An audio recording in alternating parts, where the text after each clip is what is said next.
Hello dear students, welcome back to the session. Welcome back to my YouTube channel. Today we are going to discuss about part D, teacher education का part D हम discuss करेंगे, ठीक है? Yes, तो start करते हैं. Wait a second. तो start करते हैं. देखो स्टूडेंट्स, हमने पार्ट ए भी पढ़ लिया है, पार्ट बी भी पढ़ लिया है, पार्ट सी भी पढ़ लिया है. आज हम पार्ट डी पढ़ लेंगे, ठीक है? तो कल हम क्वेश्चंस लाएंगे. कुछ दिन में आपकी क्लास नहीं ले पाई तो थोड़ा पर्सनल इशू था, तो आज से हम कंटिन्यू क्लासेस ले लेंगे, ठीक है? तो हम स्टार्ट करते हैं. तो सबसे पहले आपको पता होना चाहिए concept of profession and professionalism क्या है. बिल्कुल हम पॉइंट्स में की नोट्स में समझेंगे, ठीक है? तो सबसे पहले profession as well as professionalism होता क्या है. देखो, जो प्रोफेशन है ना, ये सिर्फ जॉब से रिलेटेड होता है, ठीक है? जैसे हम बोलेंगे टीचर एक जॉब है, तो टीचर का एक ये प्रोफेशन हो गया. तो जॉब रिलेटेड मतलब आपके अंदर, फॉर एग्जांपल आप टीचिंग की जॉब कर रहे हो, आपके अंदर प्रॉपर स्किल्स हैं, प्रॉपर नॉलेज है, एबिलिटीज़ हैं, एथिक्स हैं, उस पर्टिकुलर चीज़ को करने के लिए पॉजिटिव एटीट्यूड है, क्वालिफिकेशन है, उसको हम बोलते हैं प्रोफेशन, ठीक है? तो प्रोफेशन क्या है, ये जॉब रिलेटेड होता है. देन ओक्यूपेशन इसके अंडर ही. ओक्यूपेशन का मतलब क्या है, ये मोनोपोली है, मतलब आप खुद के अंदर आपका क्या नॉलेज है, ठीक है? उसको हम क्या बोलते हैं, ऑक्यूपेशन बोलते हैं. तो हम थोड़ा डिस्क्रिमिनेट करेंगे, प्रोफेशन क्या है, ऑक्यूपेशन क्या है, जॉब क्या है और टीचिंग क्या है. सबसे पहले प्रोफेशन की बात है. तो प्रोफेशन का मतलब क्या है, प्रोफेशन मैंने आपको क्या बताया, ये किससे रिलेटेड है, जॉब से रिलेटेड. तो एक पर्सन को किसी पर्टिकुलर स्किल, जैसे आपके पास स्किल है, नॉलेज है, उस पर्टिकुलर स्किल और नॉलेज के लिए आपको पेमेंट की जाती है. जैसे टीचर पढ़ाता है, अपने स्किल सिखाता है, फिर उसको क्या मिलती है, पेमेंट मिलती है, उसको हम प्रोफेशन बोलते हैं. देन आता है ऑक्यूपेशन. ऑक्यूपेशन क्या है, ऑक्यूपेशन के लिए यहाँ पे कोई पर्टिकुलर स्पेशलाइज स्किल या नॉलेज की ज़रूरत नहीं पड़ती है, ठीक है? Does not require any specialise knowledge. और जॉब क्या होता है, जॉब एक पीस ऑफ वर्क है. और टीचिंग किस में आता है, प्रोफेशन में आता है, ठीक है? तो अब थोड़ा हम इसको जूम आउट करके पढ़ेंगे. तो जॉब क्या है, पीस ऑफ वर्क है, स्पेशली एक स्पेसिफिक टास्क है जो हम अपनी डेली रूटीन में करते हैं, उसको जॉब बोलते हैं. ऑक्यूपेशन एक एक्टिविटी है जो ऑक्यूपाई करती है टाइम एंड अटेंशन को. यहाँ पे किसी भी स्पेशल ट्रेनिंग की जरूरत नहीं पड़ती है. जॉब में स्पेशल ट्रेनिंग की जरूरत पड़ती है, नॉलेज, स्किल, एटीट्यूड, एथिक्स होना चाहिए, बट ऑक्यूपेशन में एज सच इन सब की जरूरत नहीं पड़ती है. प्रोफेशन एक टाइप है ऑक्यूपेशन की, जिसमें क्या होता है, यहाँ पे ट्रेनिंग की जरूरत पड़ती है. तो ऑक्यूपेशन में ट्रेनिंग की जरूरत नहीं पड़ती है, बट जो प्रोफेशन है उसमें ट्रेनिंग की जरूरत पड़ती है. फिर आता है आपका प्रोफेशनलिज्म. तो प्रोफेशनलिज्म जो है ना, अब जॉब, प्रोफेशनलिज्म क्या है, प्रोफेशन तो जॉब रिलेटेड स्किल्स हो गए. तो प्रोफेशनलिज्म मतलब knowledge, skills, ethics, code of conduct, qualification, attitude, accountability, personality, behaviour, ये सारी चीज़ें, इनकी वजह से प्रोफेशन में क्या, इसको हम बोलते हैं प्रोफेशनलिज्म, ठीक है? तो उसको हम बोलते हैं प्रोफेशनलिज्म. होप आपको ये क्लियर हुआ. अब हम देखेंगे टीचिंग क्या है. टीचिंग क्या है, टीचिंग एक प्रोफेशन है.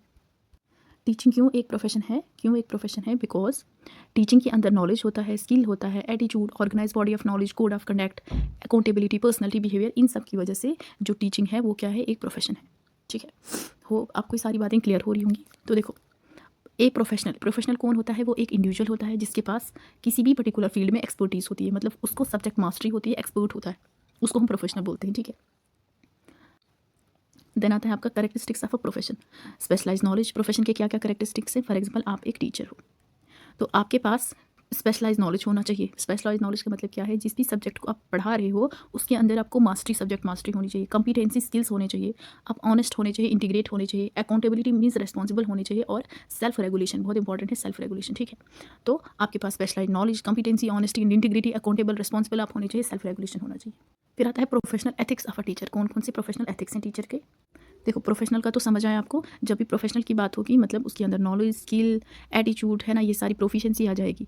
तो एथिक्स का मतलब क्या होता है, एथिक्स जो वर्ड निकला है इथोस से, इथोस का मतलब होता है कैरेक्टर, हैबिट है. एथिक्स मीन्स कि हमारे लिए सही क्या है, हमारे लिए गलत क्या है, राइट क्या है, रॉन्ग क्या है, ठीक है? तो उसको हम एथिक्स बोलते हैं. अब हम थोड़ा इसको डिटेल में आगे पढ़ते हैं. ये आपने पढ़ लिया है. अब professional ethics of a teacher क्या क्या है, सेकेंड. ओके, यहाँ पे professional ethics of a teacher, obligation towards students से रिलेटेड, ठीक है? Obligation towards students, obligation towards parents, community and society, obligation towards profession and colleague. मतलब आप एज अ जो टीचर है, आप ओब्लिगेशन है टुवर्ड्स स्टूडेंट्स की तरफ, स्टूडेंट्स के साथ कैसे रहोगे, कैसे उनके साथ बिहेव करोगे, उनको कैसे प्रॉपर तरीके से समझोगे, मोटिवेट करोगे पढ़ने के लिए, उनका कॉन्सेप्ट कैसे क्लियर करोगे, पेरेंट्स को कैसे इन्वॉल्व करोगे, कम्युनिटी को कैसे इन्वॉल्व करोगे, सोसाइटी की नीड को कैसे फुलफिल करोगे, ठीक है? और कैसे अपने प्रोफेशन से रिलेटेड नए नए स्किल्स को सीखोगे, और कलीग्स के साथ कैसे बिहेव करोगे. ये सारी चीज़ें इसमें आ जाती हैं. अब कुछ क्राइटेरिया हैं जो एक्सेप्ट करने हैं प्रोफेशन में. जो मतलब जो भी प्रोफेशन में होंगे, फॉर एग्जांपल आप टीचर हो तो टीचिंग के प्रोफेशन में जो मेंबर्स होंगे उनके पास ऑर्गेनाइज बॉडी ऑफ नॉलेज होना चाहिए, मतलब बहुत ज़्यादा जो नॉलेज होना चाहिए. वो जो भी नॉलेज प्रोवाइड कर रहे हैं बच्चों को वो सोसाइटी के पर्पज़ के लिए होना चाहिए। कोऑपरेशन अचीव करनी है, कोऑपरेशन कोलैबोरेशन में पढ़ाना है, ठीक है। फार्मर पीडी और जो प्रिपरेशन है वो इंपॉर्टेंट है। डिग्री ऑफ ऑटोनॉमी अवेलेबल होनी चाहिए, ठीक है। ऐसा बिलीव रखना है जिसमें जो इंडिविजुअल्स हैं वो कैसे पैदा होने चाहिए, स्किल्स डेवलप, उनके अंदर स्किल्स आने चाहिए, ठीक है। टीचिंग के स्किल्स डेवलप होने चाहिए, ठीक है। उससे रिलेटेड ये सारी चीज़ें आएंगी। ये एक क्राइटेरिया है प्रोफेशन से रिलेटेड। फिर आता है प्रोफेशनल जो टीचर है उसके क्या क्या कैरेक्टरिस्टिक्स होते हैं। तो उसके पास सबसे पहले जो है उसके पास क्या होना चाहिए, उसके पास होना चाहिए sufficient level of content mastery, ठीक है। मतलब जिस भी पर्टिकुलर कंटेंट को वो पढ़ा रहा है, जिस भी पर्टिकुलर सब्जेक्ट वो पढ़ा रहा है उसकी उसको डेप्थ में क्या होनी चाहिए, मास्टरी होनी चाहिए, ठीक है। कंटिन्यूअस देन आता है सेकंड क्या है, कंटिन्यूअस अपडेट। मतलब जो भी वो पढ़ा रहा है वो अपडेटेड होना चाहिए कंटिन्यूअस तरीके से, है ना। वो अपनी नॉलेज को, स्किल को अपग्रेड करना चाहिए। जो नई नई टेक्नोलॉजी हैं उनसे रिलेटेड वो अपडेट होना चाहिए। Observation of children behaviour in different setting, ठीक है। मतलब जो बच्चों का बिहेवियर है वो अलग अलग सेटिंग में उसको आना चाहिए, है ना। इंडिविजुअल डिफरेंस को कैटर करना चाहिए। हमेशा कैसी वो टीचिंग होनी चाहिए कि जिससे जो बच्चे हैं वो इंटरेस्ट ले सकें, ठीक है। तो बच्चों का इंटरेस्ट जिसमें हो according to the need and interest of the student as well as society ही टीचर को पढ़ाना चाहिए। जो सोशल ऑब्लिगेशंस हैं, कौन कौन सी सोशल ऑब्लिगेशंस हैं उनसे रिलेटेड पढ़ाना है। गाइडेंस एंड जो काउंसलिंग है वो प्रोवाइड करनी है। तो ये कुछ कैरेक्टरिस्टिक्स हैं एक प्रोफेशनल टीचर के। फिर आता है professional and contextual factor. Contextual factor जो अफेक्ट करते हैं टीचर की डेवलपमेंट पे। तो सबसे पहले फैक्टर जो अफेक्ट करते हैं टीचर की डेवलपमेंट पे टीचर की डेवलपमेंट किससे होती है, पर्सनल फैक्टर की वजह से, कॉन्टेक्चुअल फैक्टर की वजह से। पर्सनल फैक्टर और कॉन्टेक्चुअल फैक्टर मतलब जिस भी पर्टिकुलर इन्वायरमेंट में वो पढ़ा रहा है। सबसे पहले पर्सनल फैक्टर की बात करेंगे तो पर्सनल फैक्टर में सबसे पहले क्या आता है, जो टीचर है उसका एजुकेशनल बैकग्राउंड, ठीक है। जो टीचर है उसका जो एकेडमिक बैकग्राउंड है, उसकी जो डिग्री है, उसका सब्जेक्ट स्पेशलाइजेशन, उसकी क्वालिफिकेशन कितनी है, वो इफेक्ट करता है टीचर्स की पर्सनल डेवलपमेंट में। देन आता है, wait I will zoom, okay now listen. Then आता है ओके टीचिंग एक्सपीरियंस। जो टीचर का एक्सपीरियंस है ना, जो टीचर का टीचिंग एक्सपीरियंस है वो भी अफेक्ट करता है, ठीक है। मतलब जितने ईयर टीचर ने पढ़ाया है वो उतना ज़्यादा एक्सपर्ट हो जाता है क्लासरूम में, वो उसको उतना ज़्यादा कॉन्फिडेंस आता है, वो उतने नई नई तरीके से टीचिंग मेथड को अडॉप्ट करता है। तो टीचिंग एक्सपीरियंस भी बहुत इंपॉर्टेंट रोल प्ले करता है, प्ले करता है टीचर की डेवलपमेंट पे। Motivation and attitude. जो टीचर है, टीचर्स की जो इंट्रिंसिक मोटिवेशन है और उसका जो पॉजिटिव एटीट्यूड है ना किसी भी प्रोफेशनल डेवलपमेंट से रिलेटेड, तो वो इम्पैक्ट करता है कि वो कितने अच्छे तरीके से बच्चों को अपॉर्चुनिटी प्रोवाइड करता है, नई नई स्ट्रेटजीज़ को इम्प्लीमेंट करता है क्लासरूम में, ठीक है। देन आता है बिलीफ एंड वैल्यूज़। बहुत इंपॉर्टेंट है ये भी। पर्सनल बिलीफ, एजुकेशन से रिलेटेड क्या पर्सनल बिलीफ है, टीचिंग से रिलेटेड हो गया, ठीक है। किस तरह से वो प्रॉपर तरीके से शेप कर रहा है इन्वायरमेंट को, उसको हम बोलते हैं पर्सनल बिलीफ एंड वैल्यूज़। ये भी बहुत इंपॉर्टेंट फैक्टर है जो अफेक्ट करता है टीचिंग पे। फिर आता है कॉग्निटिव एबिलिटीज़, ठीक है। ये भी बहुत इंपॉर्टेंट फैक्टर है कॉग्निटिव एबिलिटीज़।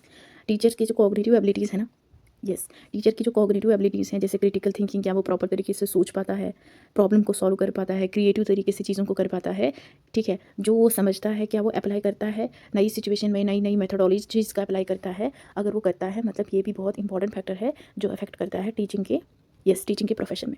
देन आता है लर्निंग स्टाइल जो टीचर का है। हर एक टीचर का डिफरेंट लर्निंग स्टाइल होता है और वो अपने तरीके से ही चीज़ों को समझते हैं।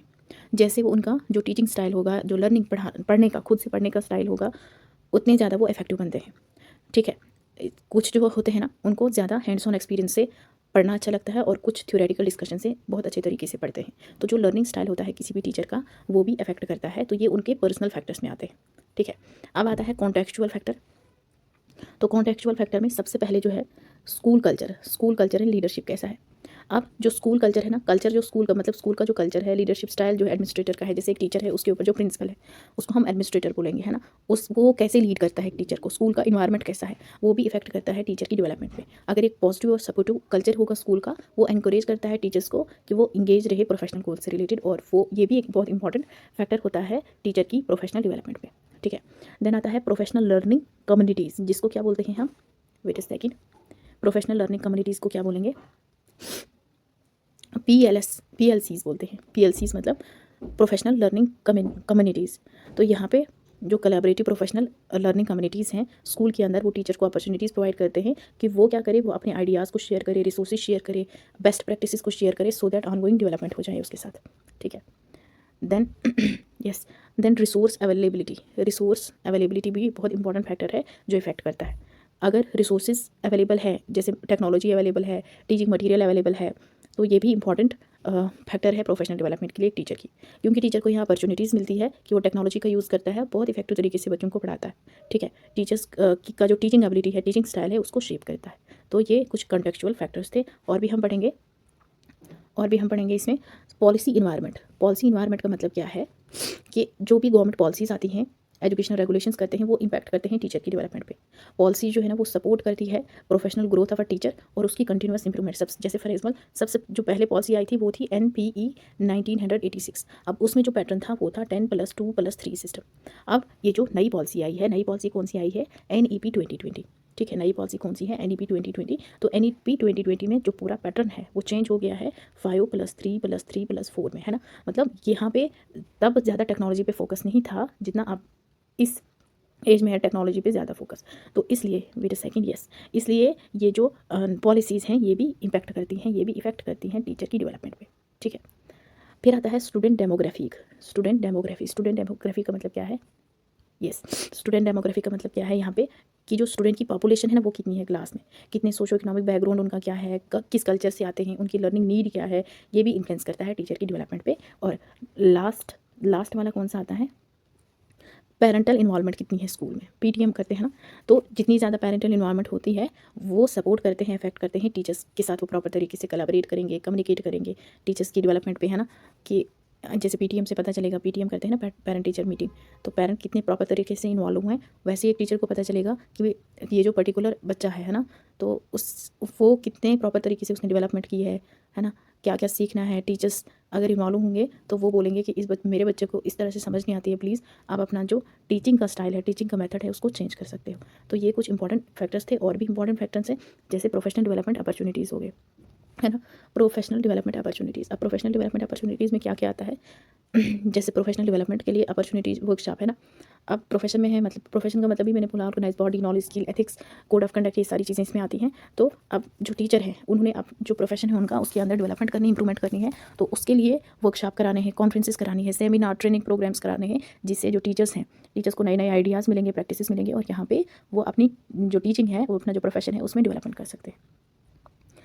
ठीक है, देन नेक्स्ट आता है असेसमेंट एंड प्रैक्टिसेस। ये जो असेसमेंट एंड प्रैक्टिसेस है, असेसमेंट एंड इवैल्यूएशन मेथड जो है ना, ये स्कूल के अंदर करते हैं, और ये किस तरह से जो टीचर है वो कैसे टीचर परस्यू करेगा किसी भी एक पर्टिकुलर अप्रोच को। ठीक है, और इम्फेसिस होता है यहाँ पे, ज़्यादा फोकस किया जाता है फॉर्मेटिव असेसमेंट में। फॉर्मेटिव असेसमेंट वो असेसमेंट होता है जो हम ड्यूरिंग टीचिंग लर्निंग प्रोसेस करते हैं, बच्चे को बार बार फीडबैक देते हैं, सो दैट बच्चे के अंदर इंप्रूवमेंट हो जाए। तो फोकस फॉर्मेटिव असेसमेंट पे किया जाता है, बच्चे को इनकरेज किया जाता है, उनको अपॉर्चुनिटीज़ प्रोवाइड की जाती है, सो दैट वो टीचिंग लर्निंग प्रोसेस में इफेक्टिव तरीके से आ सके। देन आता है कम्युनिटी एंड सोसाइटल वैल्यूज़। तो यहाँ पे जो ब्रॉडर कम्युनिटी और जो भी सोशल वैल्यूज़ है, एक्सपेक्टेशंस है, वो भी अफेक्ट करता है टीचर की डेवलपमेंट में। ठीक है, फिर आता है आपका ICT इंटीग्रेशन, तो इसको भी हम पढ़ते हैं। तो ICT इंटीग्रेशन क्या है? ICT का मतलब क्या है? विट आई विल जूम, इतना ही जूम होगा ये। ICT का मतलब क्या होता है? इंफॉर्मेशन एंड कम्युनिकेशन टेक्नोलॉजी एक ऐसी स्ट्रेटजी है जहाँ पे हम इंटीग्रेट करते हैं ICT को टीचर एजुकेशन में, या एजुकेशन के फील्ड में जब हम इसको इंटीग्रेट करते हैं ना, सो दैट लर्निंग आउटकम अच्छे से निकले, उसको हम ICT बोलते हैं। ठीक है, तो ICT को हमने इंटीग्रेट किया टीचर एजुकेशन में, that is called as ICT। ठीक है, अब इसमें बहुत सारी टाइप्स आती है, जैसे फ्लिप्ड क्लासरूम हो गया।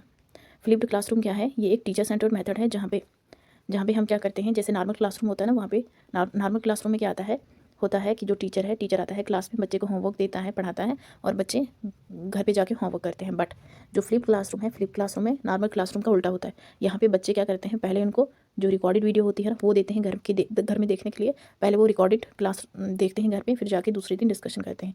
तो ये भी फ्लिप्ड क्लासरूम होता है। दूसरा इसमें आता है ब्लेंडेड लर्निंग। ठीक है, तो ब्लेंडेड लर्निंग कौन सी लर्निंग होती है? जहाँ पे हम मिक्स करके पढ़ाते हैं, मतलब ऑनलाइन ब्लैक बोर्ड पे भी पढ़ाएंगे, और जो ऑनलाइन भी पढ़ाएंगे, वर्चुअल क्लासरूम भी होगी, साथ में ब्लैक बोर्ड भी होगा। तो मतलब यहाँ पे हमने ऑनलाइन प्लस ऑफलाइन मिक्स करके पढ़ाया, उसको हम ब्लेंडेड लर्निंग बोलते हैं। ठीक है, हाइब्रिड लर्निंग भी इसको बोलते हैं। फिर आता है इनोवेशन इन टीचर एजुकेशन। तो टीचर एजुकेशन में क्या क्या इनोवेशन हुई?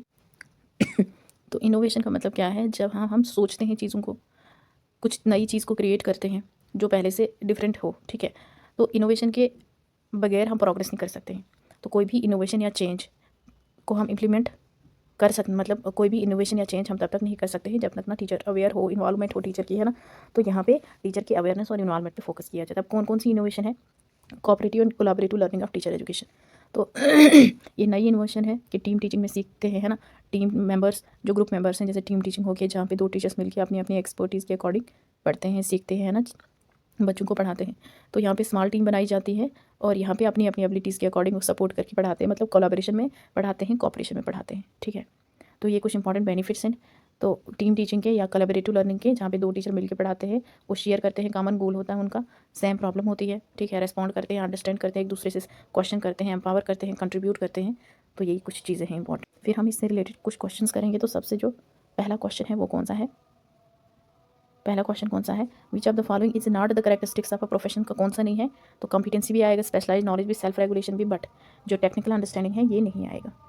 यस। सेकंड क्वेश्चन कौन सा है, रिफ्लेक्टिव प्रैक्टिशनर हो गया, professionalisation of teacher, pre service, in service. देखो प्री सर्विस कौन सा होते हैं, उनको अपॉर्चुनिटी मिलती है कि वो टीचर बने, टू बिकम अ टीचर, है ना।